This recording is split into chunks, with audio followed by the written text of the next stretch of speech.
बिस्मिल्लाहिर्रहमानिर्रहीम। अस्सलाम वालेकुम नाज़रीन, मैं हूँ साकिब बशीर। नाज़रीन, आज 3 जो एंकर सहाफ़ी हैं, अरशद शरीफ, मोहित पीरज़ादा और समी इब्राहिम, उनके केसेस जो हैं वो इस्लामाबाद हाई कोर्ट में थे।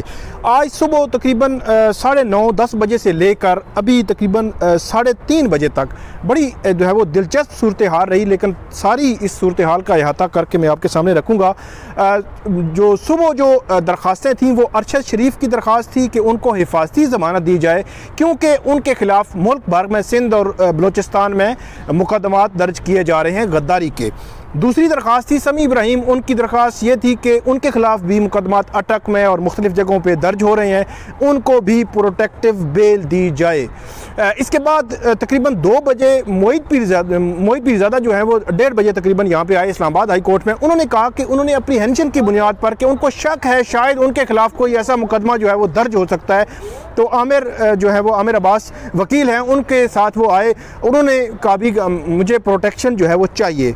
लेकिन तीनों जो सहाफ़ी हैं, जो एंकर्स हैं, उनको बहुत ही गैर मामूली रिलीफ मिला है। मेरा ये ख्याल है कि शायद उनको इस रिलीफ की तवक्को भी नहीं थी।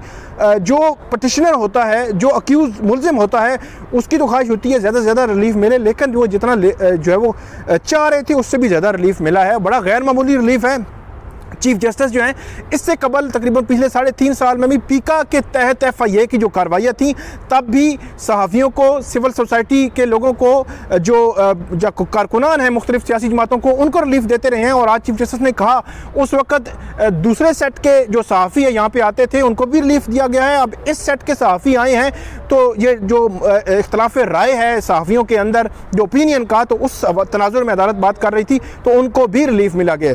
सुबह 9:30 बजे तकरीबन 9:45 बजे ये समाअत जो है वो शुरू होती है, तो अरशद शरीफ जो है वो नहीं पहुंचे थे। तो शुरू में चीफ जस्टिस ने को बताया गया कि वो नहीं पहुंचे, फिर इंतज़ार किया गया, फिर तकरीबन 10:30 पौने 11 बजे समाअत शुरू हुई। तो फैसल चौधरी एडवोकेट जो हैं अरशद शरीफ के वकील, उन्होंने अदालत को बताया कि जो अरशद शरीफ है वो नहीं पहुँच सके।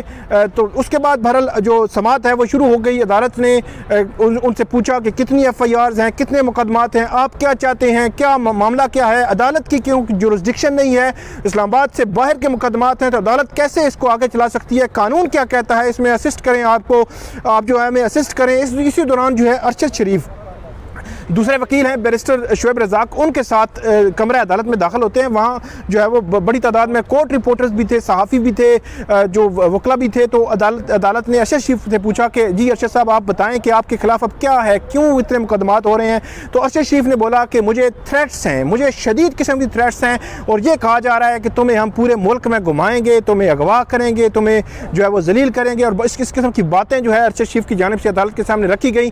तो अदालत ने फिर जो सहाफ़ती तंजीमें हैं, Islamabad high court journalist association है, उनकी जानिब से मुझे भी रोस्टम पे बुलाया और पूछा कि आप कोई इसमें बताएं कि हम क्या कर सकते हैं, अदालत को क्या करना चाहिए। तो अदालत के सामने मेरी तरफ से अदालत के सामने ये इस्तदा की गई कि आप इंटीरियर जो सेक्रेटरी दाखिला हैं उनसे एक रिपोर्ट तलब कर लें ताकि सहाफ़ियों को पता चल जाए। अरशद शरीफ ये कह रहे हैं कि मुझे थ्रेट्स हैं, इमरान रियाज हैं या समी इब्राहिम हैं या जो साबिर शाकिर हैं, इन तमाम सहाफ़ियों को थ्रेट्स हैं, इनके खिलाफ मुल्क भर में मुकदमात हो रहे हैं, सिंध में, बलूचिस्तान में। तो इनकी प्रोटेक्शन के लिए अदालत सेक्रेटरी दाखिला से रिपोर्ट तलब कर ले कि वो इनके खिलाफ कौन कौन से कहाँ पे मुकदमात हैं। ताहम अदालत ने फिर भी ये कहा कि सहाफ़ती तंजीमें भी सोच लें और वकील भी सोच लें, हम टाइम देते हैं, आप सोच के बताएं कि इसका कैसे जो है वो अदालत आगे चल सकती है, दायरा इख्तियार हमारा नहीं है। उस दौरान फिर वक्फा हो गया इस केस में। उसके बाद दोबारा तकरीबन 1:45 बजे जो है वो तकरीबन 2 बजे समाअत जो है वो दोबारा से शुरू हुई। उस समाअत में फिर अदालत एक और पटिशन जो है वो बैरिस्टर जो अब शुएब रज़ाक, उन्होंने अरशद शरीफ साहब की जानिब से दायर की थी। तो इस वक्त जो पटिशन थी उसमें अरशद शरीफ भी आ चुके थे, समी इब्राहिम भी आ चुके थे, इसके अलावा जो मोहित पीरज़ादा हैं वो भी जो है वो मौजूद थे, खावर घुमन जो है वो मौजूद थे, दीगर सहाफ़ी जो है वो कोर्ट रिपोर्टर सारे मौजूद थे। तो जब समाअत शुरू हुई तो अदालत ने शुरू में ही फैसल चौधरी एडवोकेट से पूछा कि जी चौधरी साहब आप बताएं बताएं कि अब क्या मामला है। उन्होंने कहा ये 10 मुकदमात अरशद शरीफ के खिलाफ जो है वो दर्ज हो चुके हैं और मुख्तलिफ हैं, सिंध में और बलोचिस्तान में, पशीन में, योब में, जो बलोचिस्तान के इलाके हैं वहाँ पर ये मुकदमात दर्ज किए गए हैं। तो अदालत ने ये पूछा कि अगर आपके हम इनमें प्रोटेक्शन अगर दे देते हैं, तो फैसल चौधरी ने शुरू में कहा कि हमें एक FIR में 1 हफ्ते की प्रोटेक्शन चाहिए। तो अदालत ने कहा कि 10 आपके FIR हैं तो 1 हफ्ते की जो आपको देंगे तो एक लंबी जो है वो बन जाएगी। बल्कि उसके बाद जब अदालत ने ये कहा कि अगर मज़ीद FIR होंगी तो फिर क्या होगा, तो फिर फैसल चौधरी ने ये कहा कि फिर अल्लाह मालिक है, हम देखेंगे, आपका ही दरवाज़ा हमने खटखटाना है। उसके बाद बैरिस्टर शोएब रज़ाक उन्होंने नई जो पिटीशन फाइल की थी, 2 किस्म की पिटीशन थी, एक प्रोटेक्टिव बेल और एक हरासा ना करने और इंटीरियर से जवाब तलब करने के हवाले से। शोएब रज़ाक उन्होंने कहा कि एक वीलॉग की बुनियाद पर जो इसी कोर्ट, चीफ जस्टिस की कोर्ट के बाद MJ TV मतीउल्लाह जान का जो चैनल है उस पर दिया गया, उसकी बुनियाद पर ये सारी FIRs हैं, कॉपी पेस्ट हैं ये सारी FIR, सेम नेचर है। एक आम जो है वो बंदा कोई भी कहता है कि मैं मुहिब वतन हूँ, मैंने देखा और मैंने उसके बाद FIR बना दी, लेकिन कंटेंट एक है, कॉपी पेस्ट लग रहा है, उन्होंने कहा। उसके बाद जो अदालत है उनकी जानिब से ये कहा गया, जो शोएब रज़ाक है, कि कानून में लिखा है कि जिस इलाके में क्राइम हुआ है वहीं पर उसकी FIR होगी। सुप्रीम कोर्ट का फैसला है कि एक वाक़े की 1 से ज़्यादा FIR दर्ज नहीं हो सकती। और ये भी कहा, जिसको अदालत ने कहा कि जिस कोर्ट का मुल्क भर में इख्तियार है वो सुप्रीम कोर्ट है, चीफ जस्टिस ने यह कहा। और फैसल चौधरी ने यहाँ पर यह कहा कि FIR में बगावत पर उकसाने के इल्ज़ामात भी आयद किए गए हैं। उसके बाद फैसल चौधरी ने आज सुबह यह भी कहा था कि मेरे खिलाफ भी जेलम में जो है वो कार्रवाई का आगाज़ होने जा रहा है और मुझे भी उठा सकते हैं। तो उस पर चीफ जस्टिस ने जो है वो आज़राए तफन्नुन जो है ये कहा था कि आपको नहीं उठा सकते, आपको उनका जो वज़न जो है उसके देखकर अदालत ने ये कहा था कि आपको कैसे उठाएंगे। बहरहाल अदालत ने ये कहा कि आपका जब तक ये वज़न कम नहीं होता हम ये कह देते हैं कि इनको गिरफ्तार ना किया जाए। उसके बाद अच्छा जो फैसल चौधरी हैं उन्होंने जो सेकंड टाइम जो समाअत थी उसमें ये कहा कि अरशद शरीफ ने कभी अदलिया और फ़ौज के बारे में ऐसी बात नहीं की जिस पर मुकदमा दर्ज किया गया। और उसके बाद समी इब्राहिम जो है उनकी जानिब से भी ये कहा गया, अदालत ने पूछा कि क्या आपने कोई ऐसी बात की। तो समी इब्राहिम ने जो एक वीडियो जो है वो बयान जारी किया था, उन्होंने कहा कि वो तज्जियाती थी, लोगों के सवालात थे, वो सवालात तज्जिए की शक्ल में थे और तज्जिए की शक्ल में हमने रखे। और फॉक्स न्यूज़ का उन्होंने हवाला दिया कि फॉक्स न्यूज़ को देख कर जो है वो उस सवालात जो है वो बनाए गए थे। अदालत ने उनको कहा कि आप फॉक्स न्यूज़ को क्या एक ऑथेंटिक जो है वो एक समझते हैं। तो बहरहाल इसके बाद अदालत को ये भी कहा गया, वकील जो है बैरिस्टर शोएब रज़ाक, कि ये आम शहरियों ने वीडियो देखी और कहा दिल आज़ारी हुई, इस पर जो है वो पर्चे दर्ज किए गए। और साथ ही ये बताया गया कि अभी मोहित पीरज़ादा भी यहाँ पे आए हैं, उन्होंने ये कहा है कि मेरे खिलाफ भी मुकदमा दर्ज हो गया है। तो अदालत ये कहा कि अचानक ऐसा किया गया कि मुल्क के बेहतरीन सहाफ़ियों के खिलाफ अचानक केसेस दर्ज होना शुरू हो गए हैं।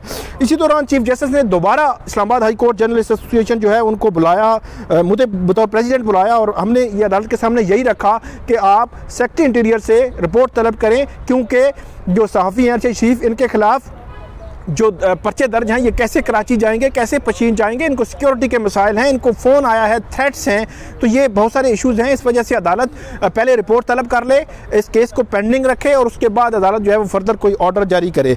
उसके बाद अदालत ने चीफ जस्टिस ने यह भी कहा कि सोशल मीडिया पर कोई एडिटोरियल कंट्रोल नहीं है और बात सहाफ़त से आगे निकल चुकी है। चीफ जस्टिस ने बड़े अहम रिमार्क्स भी दिए। उसके बाद ये भी कहा कि हम ये ऑर्डर कर देते हैं कि कोर्ट की इजाज़त के बगैर किसी सूबे को कस्टडी ना दी जाए। उसके बाद अदालत से ये इस्तदा की गई और अदालत ने यह कहा कि जो सहाफ़ी हैं मोहित पीरज़ादा, अरशद शरीफ और समी इब्राहिम, इन तीनों के खिलाफ मुल्क भर में जहाँ पे भी FIR हैं, डिप्टी कमिश्नर इस्लामाबाद और IG इस्लामाबाद ये यकीनी बनाएंगे कि इन तीनों में से किसी की भी गिरफ्तारी अदालती हुक्म के बगैर नहीं होगी। ये गैर मामूली अनलिमिटेड जो है वो रिलीफ दिया है अदालत ने। वो प्रोटेक्शन चाह रहे थे, प्रोटेक्टिव बेल चाह रहे थे, उनको मुतलका अदालतों में पेश जो होना ज़रूरी हो जाना था, लेकिन अदालत ने अनलिमिटेड उनको रिलीफ दिया है और ये कहा है कि उनकी गिरफ्तारी इस्लामाबाद की हुदूद से नहीं हो सकती। सेक्रेटरी दाखिला और सेक्रेटरी कानून को ऑर्डर किया गया है कि वो रिपोर्ट जमा करवाएं। सेक्रेटरी दाखिला पूरे मुल्क में इन सहाफ़ियों के खिलाफ जो FIR हुई हैं उनकी रिपोर्ट जो अदालत के सामने जो है वो पेश करेंगे। PFUJ और Islamabad high court journalist association को इसमें अदालती मुआविन जो है वो मुकर्रर कर दिया गया है। इसके अलावा अदालत ने यह कहा कि कोई यहाँ पे गद्दार नहीं है, कोई मीर जाफ़र नहीं है, मीर सादक नहीं है। माजी में गद्दारी के जो है वो इल्ज़ामात लगाए गए, लेकिन वो इल्ज़ामात बाद में झूठे साबित हुए, जिन्हें लगाए वो शर्मिंदा हुए। इसलिए ये यकीनी बनाए एक तो गद्दार नहीं है, दूसरा अदालत ने कहा कि रिस्पॉन्सिबिलिटी जो है वो बहुत ज़रूरी है सहाफ़ियों के लिए, जर्नलिस्ट के लिए, कि वो रिस्पॉन्सिबिलिटी के साथ गुफ्तगू करें, उनकी जो गुफ्तगू में वो रिस्पॉन्सिबिलिटी नज़र नज़र आनी चाहिए। अब इस केस की समाअत जो है वो नेक्स्ट मंडे तक जो है वो मुलतवी कर दी गई है। उस दिन रिपोर्ट्स आएंगी, उसके बाद मामला आगे चलेगा। तब तक इजाज़त दीजिए, अल्लाह हाफिज़।